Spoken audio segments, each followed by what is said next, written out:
Today we're taking a quick look at the Timbuk2, kind of the maximum sized carry-on that they have for their travel pack. This is the Wingman. I'll say up front here, I'm not a huge fan. It gets a passing grade, it does okay, but there's some design, I wouldn't necessarily say flaws, but more of compromises that were made that would keep me from wanting to make this my primary travel bag.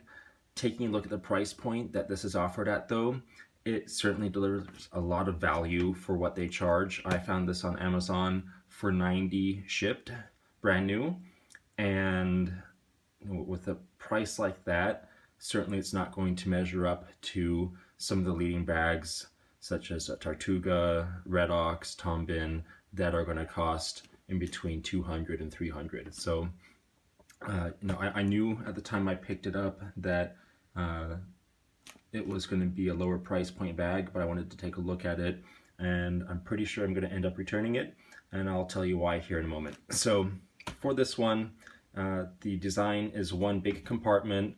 Other reviews will cover what every pocket is for and all that. I just want to point out some things that I noticed. I have not traveled with this. I've just packed this and then had a moment when I saw kind of the way it was designed. So on this side we have passport pocket and the iPad pocket.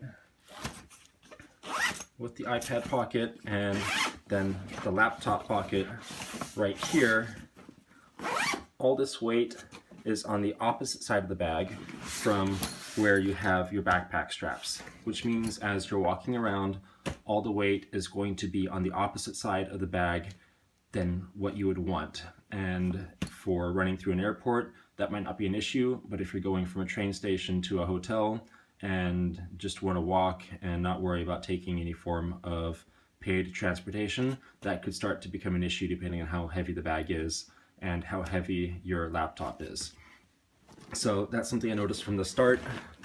Also, in that process, because all this weight is also on the flap of the bag, every time you open it, you're going to be moving all that weight back and forth. Now, of course, this isn't a huge issue. Just one more thing, where if you have an iPad and a laptop, depending on how much they weigh, you're weighing down the flap of the bag every time you open it. You're going to be lifting that, and it's not as comfortable to pack and to zip up as many others. Just to show you some things that you can do, here I have a jacket, a laundry stuff sack, and a packing cube. You take these out, the only organization you have in this bag is going to be the tie-down straps. So definitely need to invest in some packing cubes or something to organize your stuff, because it is one main compartment. That's the design of the bag. It's not a bad design altogether. It gives you that flexibility to do some pretty cool stuff. You can do a suit garment sleeve from Eagle Creek, and that'll accommodate that just fine. But just know that when you buy this bag, you're going to need to either put up with your stuff sloshing around, because these tie down straps just aren't my favorite method of organizing. You can pack some stuff and then put these over but overall not great for smaller items. So definitely look into some form of internal organization if you do get this bag. It does have a shoe pocket that would extend a little bit into the bag if you put some shoes in there. Not my favorite, as the way they have this done, this pocket is going to get dirty with the shoes. I prefer the shoe sack that you can then wash out a little bit easier than a part of the bag. But then we're talking about extra cost with each thing that you add on. So I get that the target group of buyers for this is going to be looking for that decent quality bag for a lower cost, and so they designed the bag around that. Now, a couple other things.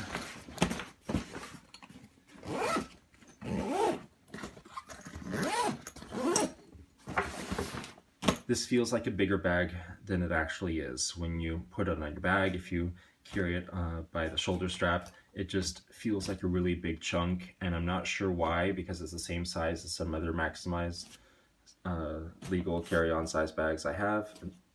It just feels bigger than it is. With the pockets designed the way that they are, for example, the iPad pocket, iPad is only going to come up to here, and so you have obviously the ability to put some other size tablets, but with this, your stuff is going to move around.